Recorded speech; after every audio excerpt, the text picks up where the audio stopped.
Good morning and thank you for watching Daily Market Insights. Today we're going to talk about treasury bonds again. Today, two major news sources are talking about treasury bonds. Reuters is talking about how the U.S. treasury bonds are being supported and that the yields look like they're getting higher. But the flip side of that is Fox Business News says that they are flatter than normal and that it most likely that we're headed for a recession. So the question now becomes, which one is it? This is a big topic that we've been talking about, folks, for over a year now. U.S. Treasury bonds have been being liquidated by foreign countries headed back to the United States. And going back to March 16th of 2017, we saw the Treasury Department suspend the sale of U.S. Treasury bonds due to the lack of money coming into the United States and the interest being eligible for new Treasury bonds being sold. Now that has been lifted, but it was a clear signal to the world that Treasury bonds were in trouble.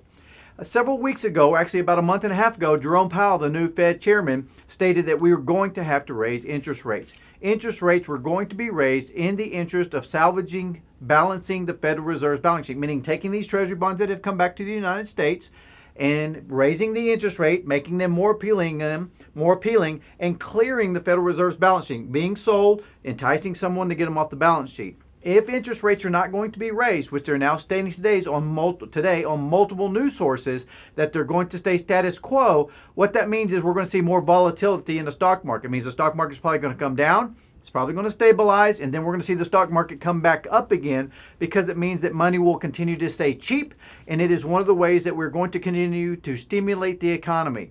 Think about what we've done at the beginning of the year, and we've talked about these items. 1, we repealed the Dodd-Frank Act. Number 2, we increased the amount of money that we're going to get in form of tax reform. And 3, we started doing tariffs. Now, instead of raising interest rates to try to stabilize the economy, we're going to continue to support low levels of interest rates while allowing the banks, the mid-level banks, under the repeal of the Dodd-Frank Act, to open up the floodgates to giving loans to those who normally would not be eligible to apply for those loans and would be eligible for them.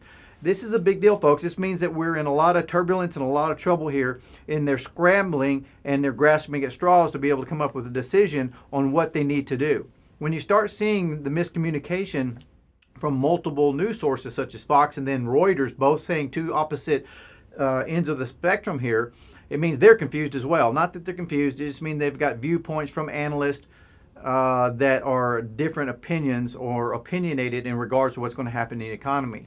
When that starts happening and you start seeing a variance between major news sources like that and the common ground of the news in regards to economy is not in alignment, there's a problem there. And if you've watched the stock market over the course of the last 90 days, we've seen the stock market make some huge moves, up, down, up, down. We've seen 3 of the largest days, one-day drops that we've seen, top 12 in the last 50 years. So we're starting to see some turbulence, and we've talked about it time and time again. One of the other things too, this morning on CNN News and on CNBC News, they're now talking about your pension plans inside the United States. This is something that we talked about in regards to the fiscal state of America. This is a report that we put out over a year ago, and this specifically talks about every state inside of the United States and how the states are borrowing against the employee pension plans. This is becoming a bigger issue, and now it's being talked about on mainstream media. This is something we talked about for over a year now. This is a great article. It's about 25 to 30 pages. It talks about every single state inside the United States and how the pension plans have been borrowed against and how much has been borrowed against inside each state. Each municipality has also borrowed against those pension plans, which even deepens the wound and makes it much harder for those if we become under a major recession or a deep-seated recession for those states to get out of those debt levels and putting those employees or former employees in jeopardy of losing their retirement accounts. This is a big deal. Well, the other thing we've talked about is inflation. So start looking at the goods and services that you're buying around the country in regards to groceries primarily, and you're going to see that inflation is already starting to set in.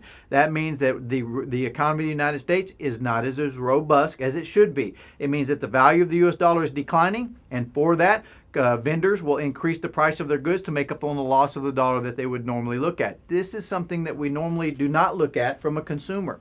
You and I use the dollar every single day, and when we talk to consumers on a daily basis, they can talk about everything under the sun. But when you start talking about the dollar that they use on a daily basis, the one thing that they state is, if I ask the question, how much has the dollar lost in the last 6 months?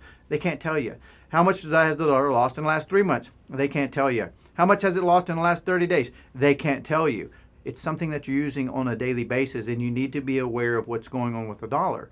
the dollar has lost a significant amount of money, roughly 24 cents since Donald Trump has taken office.